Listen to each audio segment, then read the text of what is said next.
Deux Rois chapitre 22. Josias avait 8 ans lorsqu'il devint roi, et il régna 31 ans à Jérusalem. Sa mère s'appelait Jédida, fils d'Adaja, de Botskat. Il fit ce qui est droit aux yeux de l'Éternel, et il marcha dans toute la voie de David, son père. Il ne s'en détourna ni à droite, ni à gauche.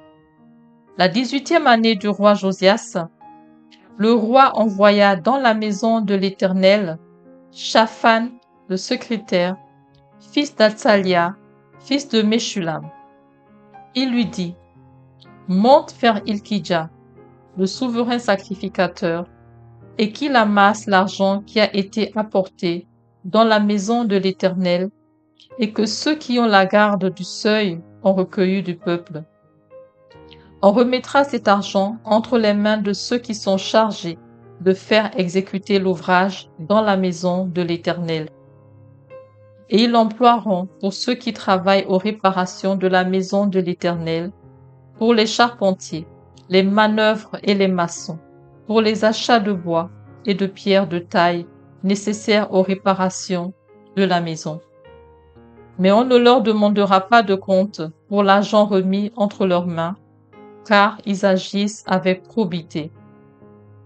Alors Ilkidja, le souverain sacrificateur, dit à Shaphan, le secrétaire: j'ai trouvé le livre de la loi dans la maison de l'Éternel. Et Ilkidja donna le livre à Shaphan, et Shaphan le lut. Puis Shaphan le secrétaire alla rendre compte au roi et dit: tes serviteurs ont amassé l'argent qui se trouvait dans la maison et l'ont remis entre les mains de ceux qui sont chargés de faire exécuter l'ouvrage dans la maison de l'Éternel. Shaphan, le secrétaire, dit encore au roi: le sacrificateur Ilkidja m'a donné un livre. Et Shaphan le lut devant le roi.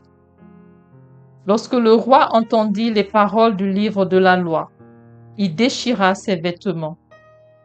Et le roi donna cet ordre au sacrificateur Ilkidja, à Achikam, fils de Shaphan, à Akbor, fils de Miché, à Shaphan, le secrétaire, et à Azaja, serviteur du roi. Allez, consultez l'Éternel pour moi, pour le peuple et pour tout Juda, au sujet des paroles de ce livre qu'on a trouvé. Car grande est la colère de l'Éternel qui s'est enflammée contre nous, parce que nos pères n'ont point obéi aux paroles de ce livre et n'ont point mis en pratique tout ce qui nous y est prescrit. Le sacrificateur Ilkidja, Achikam, Akbor, Shaphan et Azaja allèrent auprès de la prophétesse Hulda, femme de Shallum, fils de Tikva, fils de Haras, gardien des vêtements. Elle habitait à Jérusalem, dans l'autre quartier de la ville. Après qu'ils lui eurent parlé, elle leur dit: ainsi parle l'Éternel, le Dieu d'Israël. Dites à l'homme qui vous a envoyé vers moi: ainsi parle l'Éternel. Voici, je vais faire venir des malheurs sur ce lieu et sur ses habitants, selon toutes les paroles du livre qu'a lu le roi de Juda. Parce qu'ils m'ont abandonné et qu'ils ont offert des parfums à d'autres dieux, afin de mériter par tous les ouvrages de leurs mains, ma colère s'est enflammée contre ce lieu, et elle ne s'éteindra point. Mais vous direz au roi de Juda, qui vous a envoyé pour consulter l'Éternel: ainsi parle l'Éternel, le Dieu d'Israël, au sujet des paroles que tu as entendues.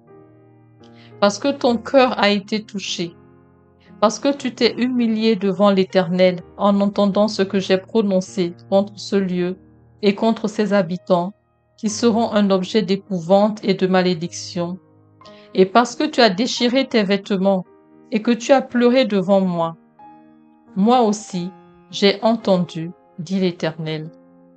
C'est pourquoi, voici, je te recueillerai auprès de tes pères, tu seras recueilli en paix dans ton sépulcre, et tes yeux ne verront pas tous les malheurs que je ferai venir sur ce lieu.